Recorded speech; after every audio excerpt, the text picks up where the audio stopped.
If you're a normal mammal, what stress is about is 3 minutes of screaming terror on the savannah, after which it's either over with or you're over with.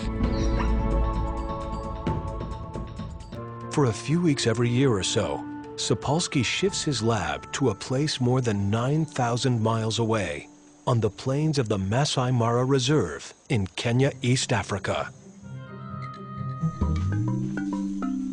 You live in a place like this, you're a baboon, and you only have to spend about 3 hours a day getting your calories. And if you only have to work 3 hours a day, you got 9 hours of free time every day to devote to making somebody else just miserable.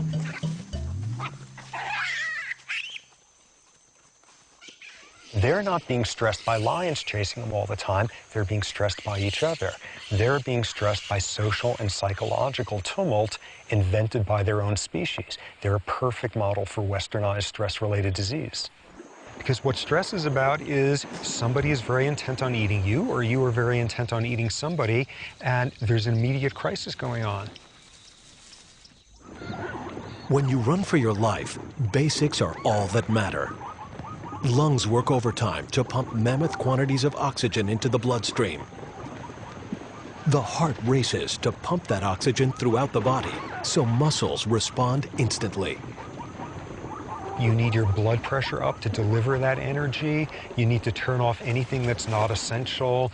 Growth, reproduction, you know, you're running for your life. This is no time to ovulate. Tissue repair, all that sort of thing. Do it later if there is a later. When the zebra escapes, its stress response shuts down. But human beings can't seem to find their off switch. We turn on the exact same stress response for purely psychological states, thinking about the ozone layer, the taxes coming up, mortality, 30-year mortgages. We turn on the same stress response, and the key difference there is we're not doing it for a real physiological reason, and we're doing it nonstop.